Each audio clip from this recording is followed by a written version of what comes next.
Vamos relembrar um pouco da história. O Hamas surgiu em 1987, durante a chamada Primeira Intifada, como um movimento de resistência à ocupação israelense, promovendo uma visão islâmica para a Palestina. Com o passar dos anos, o Hamas cresceu, ganhando o controle político sobre Gaza, mas também se tornou uma organização com estrutura financeira complexa e, como veremos, extremamente lucrativa. Essa riqueza levanta questões sérias sobre a transparência e a real motivação dos seus líderes. Começamos com um dado surpreendente. Os líderes do Hamas, como Khaled Mashal, Ismail Haniyeh, já eliminado por Israel, e Musa Abu Marzouk, acumularam fortunas que chegam a bilhões de dólares.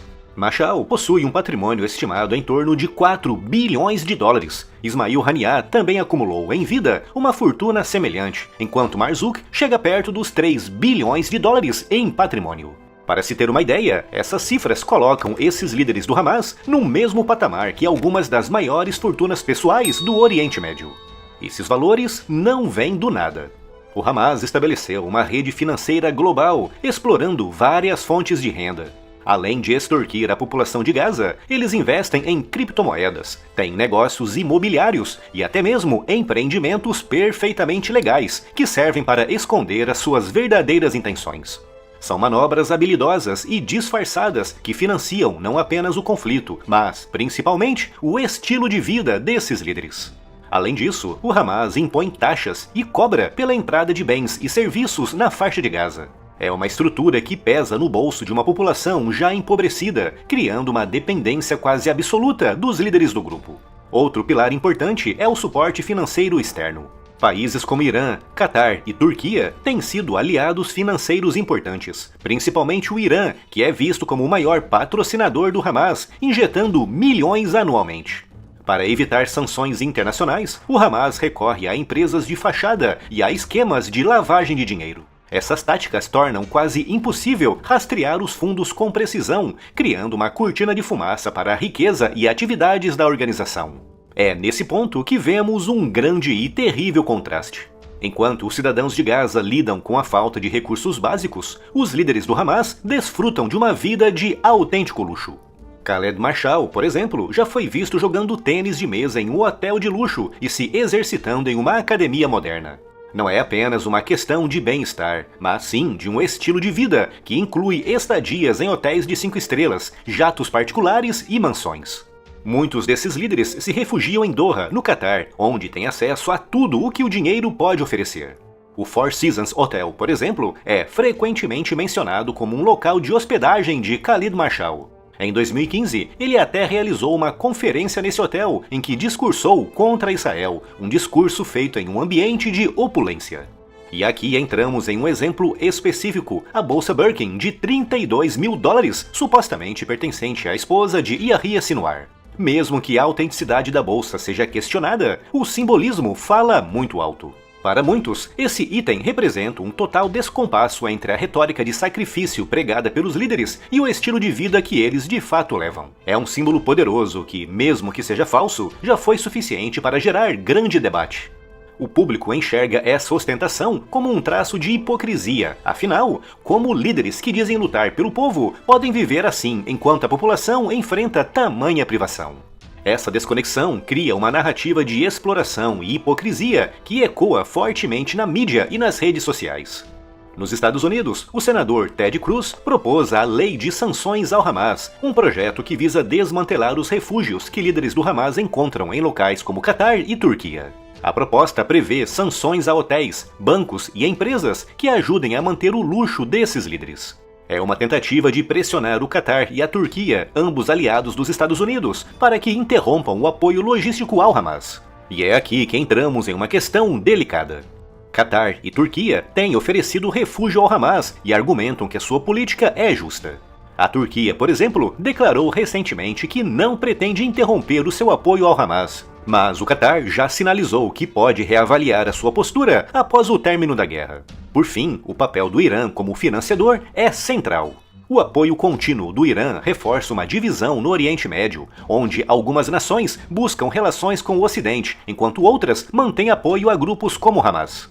Isso coloca uma barreira para negociações diplomáticas e representa um desafio para qualquer tentativa de paz na região. Sanções, por mais restritivas que sejam, podem impactar a capacidade do Hamas de financiar operações militares e adquirir armamentos. No entanto, as complexas redes financeiras da organização tornam a implementação de sanções algo desafiador. Essa ostentação de luxo acaba se tornando uma ferramenta de propaganda política. Assim como os casos de outros líderes históricos, como Marie Antoinette, o luxo em tempos de crise transforma-se em alvo de críticas. Isso reforça a narrativa de que líderes do Hamas pregam resistência, mas vivem confortavelmente em países que os protegem, o que gera uma desconfiança generalizada. A bolsa Birkin, verdadeira ou não, ganhou uma dimensão muito maior. Ela se tornou o símbolo de uma quebra do mito do sacrifício dos líderes. É a ideia de que esses líderes deveriam estar sofrendo ao lado do seu povo, mas, ao invés disso, estão ostentando itens que valem milhares de dólares. Em tempos de guerra, a imagem é uma poderosa ferramenta de poder. A percepção pública sobre os líderes do Hamas pode minar a legitimidade da organização, especialmente em um mundo onde a opinião pública é moldada pelas redes sociais.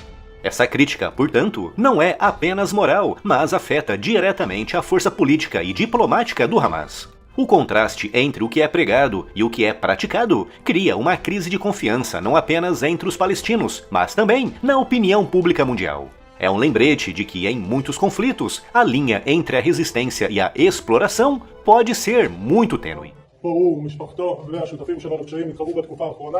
אנחנו בימים האחרונים פשטנו לאיתור הזה. יכולים לראות פה מה נמצא פה בתת קרקע. כאן מימין יש פה אחד מתאי השירותים, משפחות שבנו לעצמם פה בתת הקרקע. חלל אחד, פה חלל נוסף. תמשיך אחריי, תמשיך פה, יש פה מטבח עם הצטיידות של תקופה ארוכה, שם למעלה. ואפשר לראות גם שקים של אונר"א שארגון שאמור לסייע פה לאזרחים.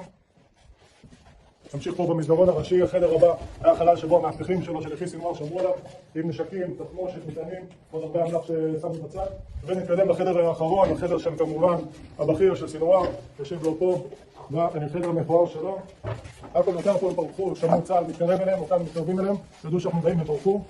פה כספת שפרצנו ומצאנו פה מיליוני שקלים ודולרים בתוך הכספת ועוד כספים שמוזרים פה בחוץ. הוא חי פה בצורה טובה עם כל המיליונים שלו, בזמן שהאזרחים פה למעלה חיים בעוני וגובים ברעב. ככה הוא חי, אנחנו מבינים שהוא נמלט מפה והשאיר. Israel vive sob constante ameaça de ataques de mísseis, drones e foguetes, especialmente com a crescente influência do Irã e os seus proxies regionais, como Hezbollah no Líbano e os Houthis no Iêmen, grupos equipados com armamentos cada vez mais avançados. Em abril e outubro de 2024, Israel enfrentou uma série de ataques coordenados com centenas de drones e mísseis iranianos simultâneos.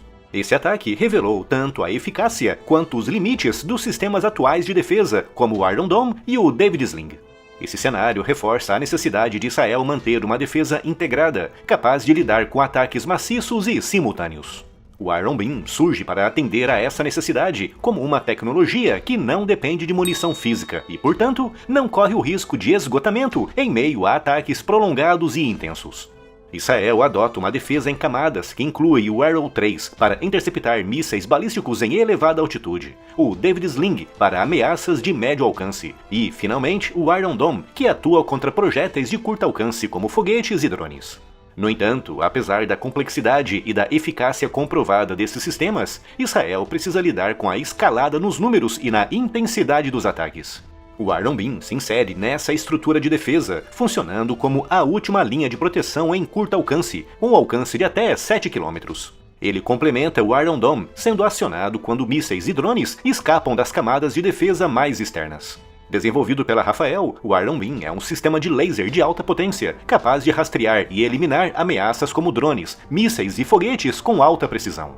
Esse sistema se diferencia de outros métodos de interceptação porque o laser é direcionado e permite uma precisão extrema, eliminando a ameaça diretamente na linha de mira, sem o risco de fragmentos ou falhas de trajetória. O Iron Beam usa um laser de 100 kW, o que é um grande avanço em comparação com sistemas anteriores de defesa a laser. Ele opera com uma velocidade de interceptação quase instantânea, essencial contra ataques de saturação, onde dezenas ou centenas de mísseis, foguetes e drones são disparados simultaneamente para sobrecarregar as defesas. O custo de interceptação do Iron Beam é de aproximadamente $2 por disparo, enquanto os mísseis interceptadores do Iron Dome podem custar até $50.000 cada. Isso representa uma mudança drástica, tornando o Iron Beam uma alternativa financeiramente sustentável em ataques prolongados ou massivos. Ao investir em uma defesa de laser, Israel reduz o custo de proteção, especialmente contra ameaças de baixo custo, como os drones Shahed 136 do Irã, que custam menos de $30 mil cada, e, principalmente, a artilharia de curto alcance, com projéteis que podem custar apenas $100, exigindo a interceptação por mísseis de $50 mil. Essa relação custo-benefício torna o Iron Beam uma arma estratégica de longo prazo, reduzindo a dependência de mísseis interceptadores extremamente caros. Um dos pontos críticos do Iron Beam é a sua capacidade praticamente ilimitada de disparos, desde que haja energia disponível. Diferente dos mísseis, que podem ser esgotados em ataques intensos, o Iron Beam pode continuar operando ininterruptamente, o que é crucial em cenários onde os ataques se prolongam. Além disso, ao usar um laser, Israel evita o risco de destroços e explosões comuns em interceptações com mísseis. Isso reduz o risco de danos colaterais, já que a interceptação acontece de forma limpa e precisa. Isso é especialmente importante em áreas urbanas densamente povoadas, onde o risco de um míssil falhar e cair pode resultar em danos severos. O desenvolvimento de sistemas de laser para defesa não é um conceito novo. Os Estados Unidos, por exemplo, vem testando esse tipo de defesa desde a década de 70. No entanto, a tecnologia sempre enfrentou desafios práticos, como problemas de direcionamento e falhas em condições reais de combate. Israel, através da Rafael, aposta que o Iron Beam conseguirá superar essas dificuldades graças a avanços em armazenamento de energia e a miniaturização de componentes.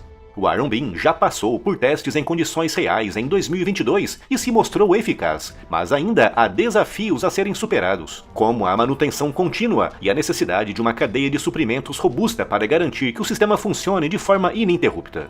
No final de outubro de 2024, o Ministério da Defesa de Israel anunciou a assinatura de um contrato de $500 milhões para a aquisição oficial do sistema, com a Rafael prevendo que o Iron Beam começará a operar a 100% nos próximos meses. Esse cronograma representa um esforço acelerado para colocar a tecnologia em campo, especialmente após o aumento de ameaças aéreas. O apoio dos Estados Unidos, com um financiamento de $1,2 bilhão para acelerar o desenvolvimento do Iron Beam, tem sido fundamental para o desenvolvimento e implantação desse sistema. Além da implantação inicial, há uma expectativa de que o Iron Beam forneça dados críticos para aprimoramento contínuo, possibilitando que o sistema se torne cada vez mais eficiente. A Rafael espera que o Iron Beam possa servir como um modelo para futuras defesas a laser nos Estados Unidos e em outros países aliados. Caso o Iron Beam se mostre efetivo em campo, ele marcará a primeira implantação operacional de um sistema de defesa a laser em larga escala. Isso poderá abrir caminho para que os Estados Unidos e outras nações adotem essa tecnologia, não apenas para defesa militar, mas também para proteção civil contra ataques terroristas com drones em áreas urbanas e governamentais. Uma das questões que Israel e outros países precisarão enfrentar é a logística e o suporte contínuo para sistemas de laser em ambientes reais de combate. Manutenção, resiliência a condições climáticas e impacto sobre a infraestrutura são pontos que a Rafael e as Forças Armadas israelenses já estão abordando. O impacto do Iron Beam vai além do combate direto. Ele estabelece uma nova fronteira na defesa que poderá redefinir as táticas de defesa aérea no mundo, marcando um novo capítulo na guerra de alta tecnologia. O Iron Beam não é apenas uma tecnologia avançada, ele representa uma nova era para a defesa aérea. Israel, com esse sistema, poderá não só proteger o seu território de forma mais eficaz, mas também criar um precedente para que outras nações sigam o mesmo caminho.